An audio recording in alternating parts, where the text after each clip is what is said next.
Film की कहानी साल 2048 से शुरू होती है। ये वो वक्त था जब धरती पर रहने के लिए कुछ नहीं था और जितने भी संसाधन बचे थे उन्हें पाने के लिए देश आपस में लड़ रहे थे। इसी बीच हम रिक के परिवार को देखते हैं और उन्हें एक शानदार हवेली में लाया जाता है। यहाँ आकर पूरा परिवार बहुत ही खुश था। रिक के परिवार में उनकी पत्नी एबी और उनका बेटा था। तब उन्हें पता चलता है कि वहाँ ऐसे 13 परिवार और भी हैं। यहाँ जिन लोगों को लाया गया है उन पर रिसर्च की जाएगी और प्रयोग किए जाएंगे। इसके लिए यहाँ वैज्ञानिकों की पूरी टीम मौजूद थी। अगली सुबह हम इस प्रोजेक्ट के प्रोफेसर को देखते हैं जो कहते हैं कि अगले 10 सालों में पृथ्वी पर सब कुछ समाप्त हो जाएगा और कुछ भी नहीं बचेगा और फिर इंसान धरती पर नहीं रह पाएगा।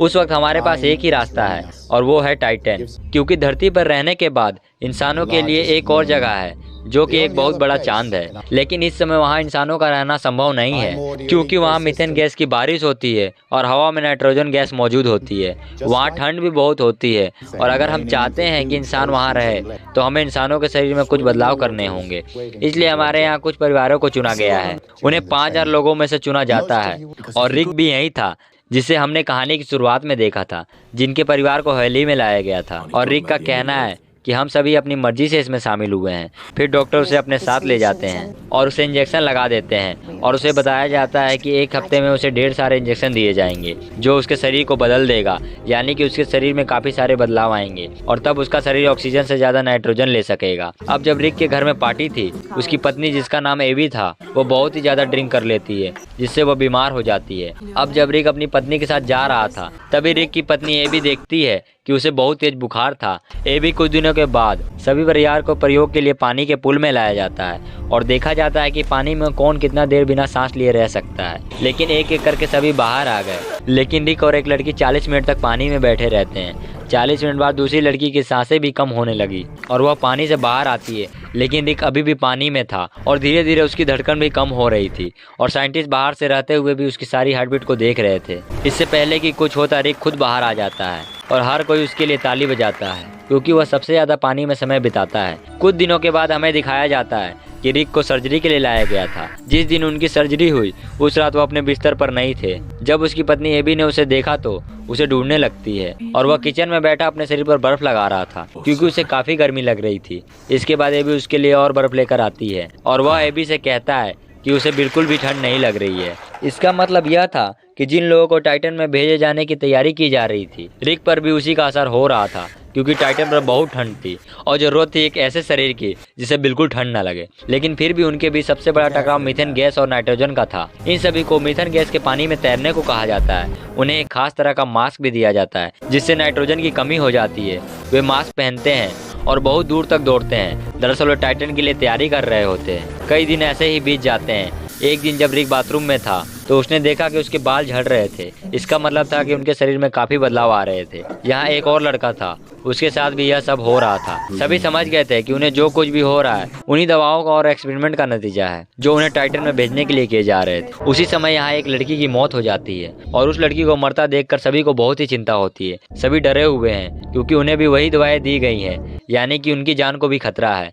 रात को जब सब लोग रिक के घर पर होते हैं तो वह सब इस बारे में बातें कर रहे थे। उसका एक दोस्त बहुत गुस्से में आ जाता है और अपनी पत्नी पर हमला कर देता है। दरअसल जब से उन पर एक्सपेरिमेंट हो रहा था उनके साथ ऐसा ही हो रहा था। इसे देखकर सभी लोग परेशान हो जाते हैं। अब अगली सुबह डॉक्टर रिक के घर पर आती है और वह उन्हें बताती है कि मरने वाली लड़की वास्तव में बीमार थी। उसे पहले से कोई और बीमारी थी इसलिए वो मरी और ये एक्सपेरिमेंट की वजह से नहीं हुआ है। लेकिन रिक जानता था कि कुछ तो गड़बड़ है और उसी रात उसे उल्टी होती है जिसमें खून निकल रहा था। उसकी पत्नी उसका खून का नमूना लेती है क्योंकि एबी भी एक डॉक्टर थी। अब अगले दिन रिक को देखते हैं और वो पानी में था। उसकी स्किन भी उतरने लगी थी। इससे वो बहुत ही ज्यादा डर जाता है। दूसरी ओर एबी ब्लड का नमूना लेती है और लैब में जाती है और जब वो टेस्ट करती है तो उसे पता चलता है कि रिक के शरीर में बहुत सारे रसायन मिलाए गए हैं जिसके बारे में उसे पहले नहीं बताया गया था। एबी इन सब के बारे में प्रोजेक्ट प्रोफेसर से बात करती है लेकिन वह उसे कुछ नहीं बताता। अब रिक की आंखों का ऑपरेशन किया जाता है ताकि वह अंधेरे में भी देख सके। रिक जब घर पर वापस आता है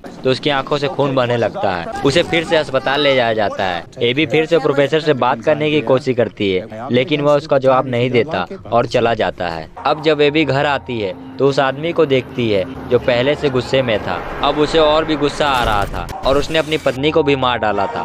तभी मिलिट्री के लोग उसे लेने आ जाते हैं। अब एबी को लग रहा था कि उससे बहुत कुछ छुपाया गया है और रिक का कार्ड लेने के बाद वह उसी जगह पर जाती है जहाँ पर सारी फाइलें रखी हुई थी जिन पर प्रयोग हो रहे थे। जब वह वहाँ जांच करती है तो उसे पता चलता है कि जिस लड़की के बारे में बताया गया था कि वह मर गई थी और वह बीमारी की वजह से मरी थी, लेकिन उसकी मौत तो इन प्रयोगों के कारण हुई थी। दूसरी तरफ एबी की नज़र प्रोफेसर पर पड़ती है जो नासा के लोगों से बात कर रहे थे। वह उन पर आरोप लगा रहा था कि उन्होंने इंसानों के साथ ऐसा काम किया है जो पूरी तरह से गलत है। उन्हें जल्द ही सब कुछ बंद करना होगा, नहीं तो उन्हें सजा मिलने वाली है, क्योंकि उनके खिलाफ मामला दर्ज किया जा चुका है। अब अगले दिन प्रोफेसर रिक के घर पर जाता है और वह उसे और एबी को बताता है कि उन्होंने सभी प्रयोग किए हैं ताकि वो लोगों को टाइटन में भेज सके। वह कहता है कि मुझे यह भी नहीं पता कि इसका परिणाम क्या होगा, क्योंकि सबका डीएनए अलग होता है और पता नहीं बाकियों पर इसका क्या असर होगा। लेकिन हाँ, रिक एक ऐसा शख्स है जिनका शरीर इन सभी चीजों को बर्दाश्त कर सकता है और रिक के अंदर अलग अलग बदलाव हो रहे हैं। उनका कहना है कि जब सारे प्रयोग पूरे हो जाएंगे जिन पर प्रयोग किए जा रहे हैं, उनका शरीर टाइटन जीव में बदल जाएगा और उन्हें होमो टाइटन कहा जाएगा।